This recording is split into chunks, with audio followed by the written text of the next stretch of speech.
नमस्कार, good evening. बहुत स्वागत है आप सबका। मैं पुनीत पाठक हूं। आप देख रहे हैं खबरों का महाबुलेटिन न्यूज डिकोड, जहां मिलती है आपको खबर A to Z।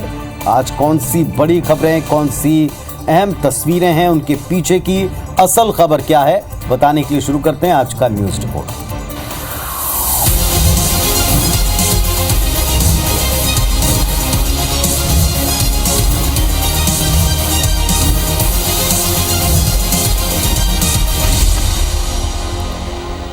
आज बहुत कुछ घटा है। इसमें से एक खबर उत्तराखंड के रुड़की से आई, जहां मशहूर क्रिकेटर ऋषभ पंत एक सड़क हादसे का शिकार हुए। इसमें बुरी तरह से जख्मी हो गए। देखें आप।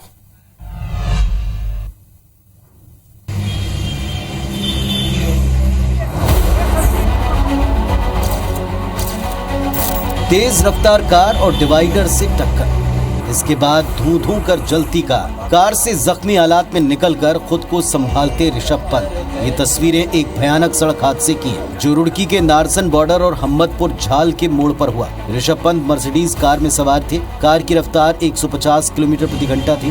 कार को ऋषभ पंत खुद ही ड्राइव कर रहे थे। झपकी आने की वजह से उनकी कार अनियंत्रित हुई और डिवाइडर से जा टकराई। इसके बाद कार में आग लग गई। हादसे की जगह से पंत का घर महज 10 किलोमीटर दूर था। डिवाइडर से टकराने के बाद कार 200 मीटर तक घिसटती चली गई, जिससे कार में आग लग गई। जख्मी ऋषभ पंत को एम्बुलेंस रुड़की के सक्षम हॉस्पिटल में भर्ती कराने ले गई, जहां फिलहाल उनकी हालत स्थिर है। सबसे अहम बात यह कि डिवाइडर से टकराने के बाद पंत कार में आग लगने से पहले कांच तोड़कर बाहर निकलने में कामयाब हो गए।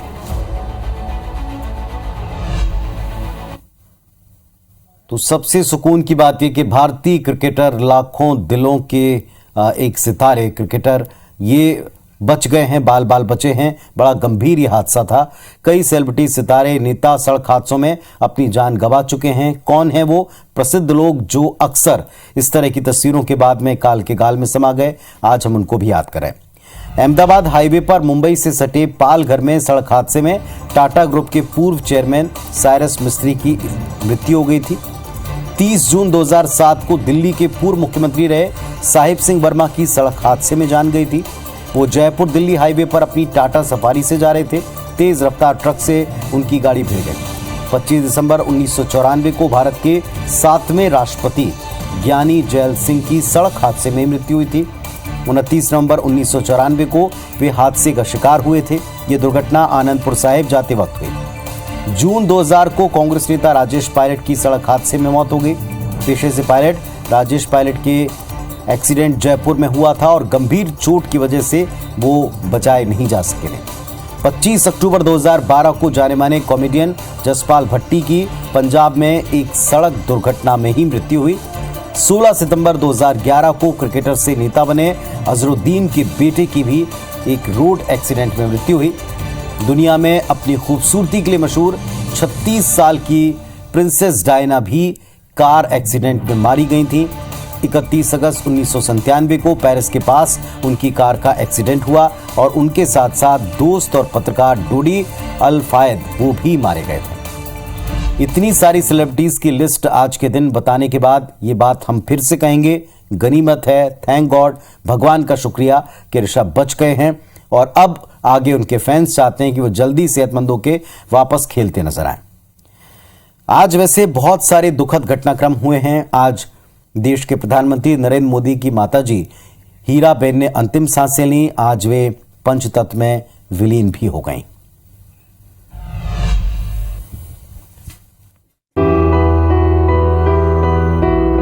ये अंतिम विदाई है एक बेटे की अपनी मां को।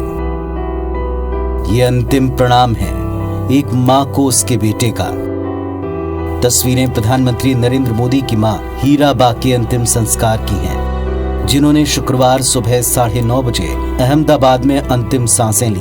अंतिम यात्रा प्रधानमंत्री मोदी के गांधीनगर आवास से सेक्टर 30 के शमशान घाट के लिए निकली। इस दौरान प्रधानमंत्री मोदी शव वाहन में पार्थिव देह के साथ बैठे रहे। पीएम मोदी ने अपनी मां के शव को कांधा दिया। अपनी मां की मृत्यु की जानकारी प्रधानमंत्री मोदी ने पीएम मोदी ने ट्वीट किया कि शानदार शताब्दी का ईश्वर चरणों में विराम।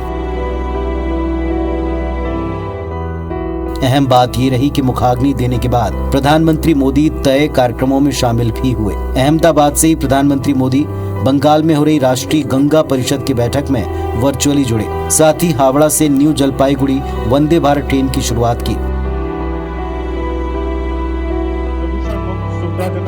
IBC 24 ईश्वर से प्रार्थना करता है कि प्रधानमंत्री मोदी की माताजी हीराबा की आत्मा को श्री चरणों में स्थान दें। प्रधानमंत्री मोदी की माताजी हीराबा के निधन पर देश से दुनिया भर से कई सारी संवेदनाओं भरे मैसेज आए। सभी ने उनको श्रद्धांजलि दी, सभी ने ईश्वर से प्रार्थना की कि उनको श्री चरणों में स्थान दें।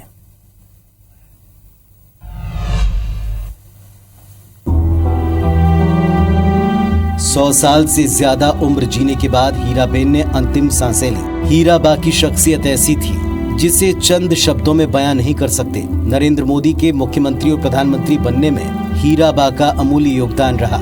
आज हीराबेन को देश विदेश में श्रद्धांजलि दी जा रही है। देश की बात करें तो राहुल गांधी, राष्ट्रपति द्रौपदी मुर्मू, मल्लिकार्जुन खड़गे, ममता बनर्जी, भूपेश बघेल, सोनिया गांधी समेत तकरीबन सभी नेताओं ने हीराबेन के निधन पर दुख जाहिर किया। जापान के प्रधानमंत्री फूमियो किशिदा ने सबसे पहले प्रतिक्रिया दी। ट्वीट किया कि प्रधानमंत्री मोदी, मैं आपकी प्यारी मां के निधन पर अपनी गहरी संवेदना व्यक्त करता हूं। उनकी आत्मा को शांति मिले। पाकिस्तान के प्रधानमंत्री शहबाज शरीफ ने कहा, मां को खोने से बड़ा कोई नुकसान नहीं। प्रधानमंत्री नरेंद्र मोदी को उनकी मां के निधन पर मेरी संवेदनाएं। इसके अलावा श्रीलंका के पूर्व प्रधानमंत्री महिंद्रा राजपक्षे, नेपाल के पूर्व PM शेर बहादुर देउबा, नेपाल के प्रधानमंत्री पुष्प कमल दहल ने भी हीराबेन को श्रद्धांजलि दी।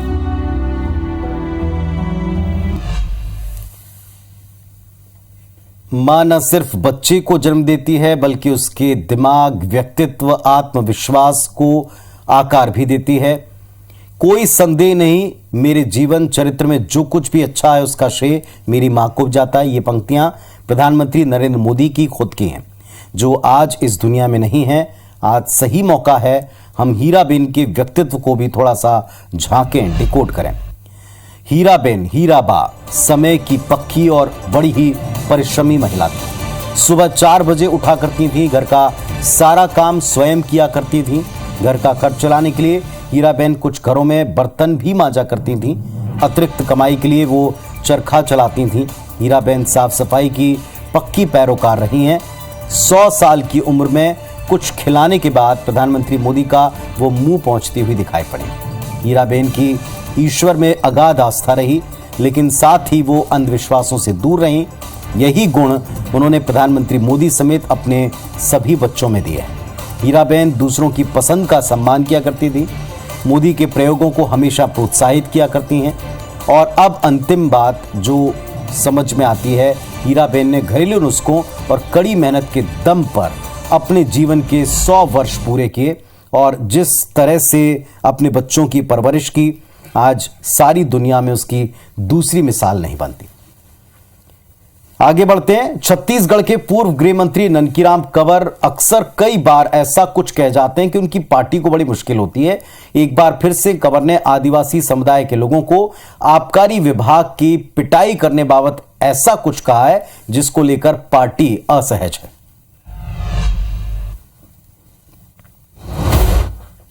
छत्तीसगढ़ के पूर्व गृह मंत्री और रामपुर विधायक ननकीराम कंवर ने एक विवादित बयान दिया। उन्होंने कहा कि आबकारी विभाग के लोग अगर शराब पकड़ने आए तो उनकी पिटाई की जाए। ननकीराम कंवर के विधानसभा क्षेत्र के कोरकोमा में आयोजित कांग्रेस हटाओ छत्तीसगढ़ बचाओ कार्यक्रम में ननकीराम कंवर ने कहा कि आदिवासियों को शराब बनाकर पीने की छूट है, फिर भी उनको धमकाया जाता है, उन पर कार्रवाई की जाती है। अरे आदिवासी मतलब झूठ है भाई।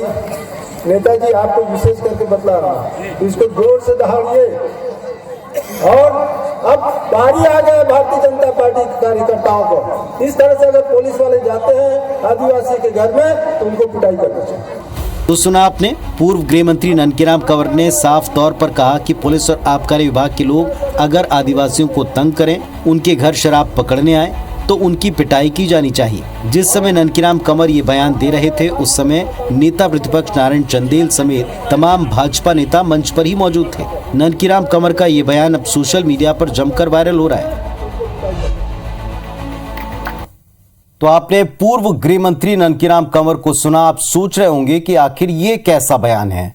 आपको बताना चाहते हैं या ये कहें तो बेहतर होगा कि आदिवासी समाज और शराब को लेकर के ये कोई पहला विवादित बयान नहीं, ऐसे बयान पहले भी दिए जाते रहे हैं। आज हम उनको एक बार फिर डिकोड कर रहे हैं। 4 महीने पहले मरवाही में पूर्व विधायक और वरिष्ठ कांग्रेस नेता पहलवान सिंह मरावी ने कहा था कि शराब आज से नहीं बल्कि सतयुग से लोग पीते आ रहे हैं। उन्होंने कहा था कि इसके 10 नाम हैं, अलग अलग जगहों पर इसे अलग अलग नामों से पुकारा जाता है। कांग्रेस अध्यक्ष मोहन मरकाम ने भी साफ कर दिया था कि वे राज्य में पूर्ण शराबबंदी के पक्ष में नहीं है। ये कहा था कि प्रदेश में 60% हिस्सा आदिवासी बहुल है, वे खुद उसी समाज से आते हैं। आदिवासियों के रीति रिवाज और जो भी उनके कल्चर है उसमें शराब एक बड़ा महत्वपूर्ण नेग है। स्कूल शिक्षा मंत्री डॉक्टर प्रेमसाय सिंह टेकाम 31 अगस्त को नशा मुक्ति अभियान में भाषण दे रहे थे बच्चों के बीच, और शराब को लेकर वो इसके बाकायदा पीने के तरीके समझाने लगे। उन्होंने कहा कि दारू को डाइल्यूट करके पियो, उसमें पानी मिलाकर पियो, इसमें कुछ गलत नहीं है। मात्रा के बारे में भी उन्होंने कुछ कहा।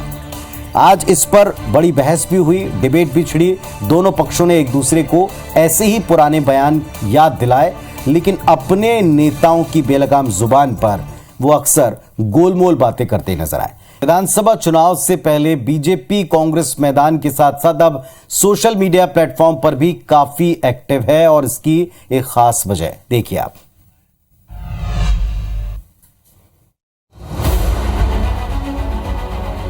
अगर चुनाव जीतना है तो मैदान में ताकतवर नजर आने के साथ वर्चुअल जंग में भी दम दिखाना पड़ेगा, क्योंकि चुनाव अब जमीन पर नहीं बल्कि सोशल मीडिया पर भी लड़ा जाता है। इस सच्चाई से बीजेपी अच्छी तरह वाकिफ है। बावजूद इसके मध्य प्रदेश सरकार के कई मंत्री सोशल मीडिया प्लेटफॉर्म पर 30,000 फॉलोअर्स भी नहीं बना पाए, जबकि मुख्यमंत्री ने 1 साल पहले मंत्रियों से कहा था कि वे अपने विधानसभा क्षेत्र में कुल वोटर्स में 5% लोगों को सोशल मीडिया पर जोड़ें। फेसबुक, ट्विटर, कू और इंस्टाग्राम में अधिक से अधिक एक्टिव रहें। लेकिन प्रदेश के 5 ऐसे मंत्री हैं जो चारों प्लेटफॉर्म्स में 30,000 फॉलोअर्स भी नहीं बना पाए। सोशल मीडिया आज इस देश के अंदर, दुनिया के अंदर एक बड़ा वेपन है। हमारे सभी नेता इस दिशा में अपडेट हों और अपने सोशल मीडिया पर रीच बढ़ाएं। सोशल मीडिया में अपनी मौजूदगी बनाए रखने के लिए सरकार की तरफ से एनालिस्ट नियुक्त किए गए हैं। इसके बाद भी 30 में से 13 मंत्री 1 लाख से अधिक फॉलोअर्स बना पाए हैं, जिस पर कांग्रेस ने अब तंज कसा है। बीजेपी की तो ये हालत हो गई है, और बात करते हैं कि वो एक्टिव रहना चाहिए। वहाँ पर वो फर्जी डाटा इकट्ठे कर रहे हैं कि उन्होंने बूथ कमेटियां बना ली, कहीं पर बूथ कमेटियां नहीं बनी है। मिशन 23 की तैयारी में जुटी बीजेपी चुनावी मैदान में उतरने से पहले कई पैमाने तय कर चुकी है। इसमें सोशल मीडिया पर फॉलोअर्स की संख्या भी एक पैमाना है। आने वाले चुनाव में मंत्रियों की निष्क्रियता इनके टिकट पाने की राह में बाधा भी बन सकती है।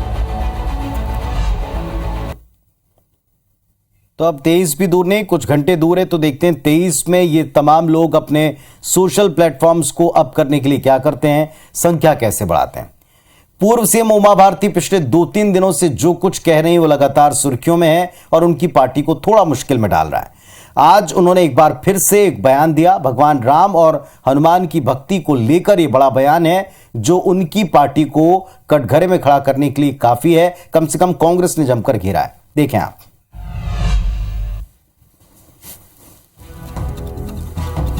भाजपा नेता उमा भारती ने एक और बड़ा बयान दिया। उन्होंने कहा कि भगवान श्री राम और हनुमान भक्ति पर बीजेपी का कॉपीराइट नहीं है। भगवान राम का भक्त कोई भी हो सकता है। दरअसल उन्होंने पूर्व सीएम कमलनाथ के सिमरिया में बनाए गए हनुमान मंदिर को लेकर पूछे एक सवाल के जवाब में ये कहा, राम भक्ति पे आपने कोई कॉपीराइट नहीं कर लिया है अपना। राम का भक्त कोई भी हो सकता है, हनुमान का भक्त कोई भी हो सकता है, देशभक्त कोई भी हो सकता है। हम भी हैं, ये सत्य है, लेकिन दूसरा भी हो सकता है। उमा भारती के इस बयान के बाद कांग्रेस बीजेपी पर हमलावर है। भगवान को बांटने का काम धर्म की राजनीति बीजेपी करती है, कांग्रेस ने आरोप दोहराया।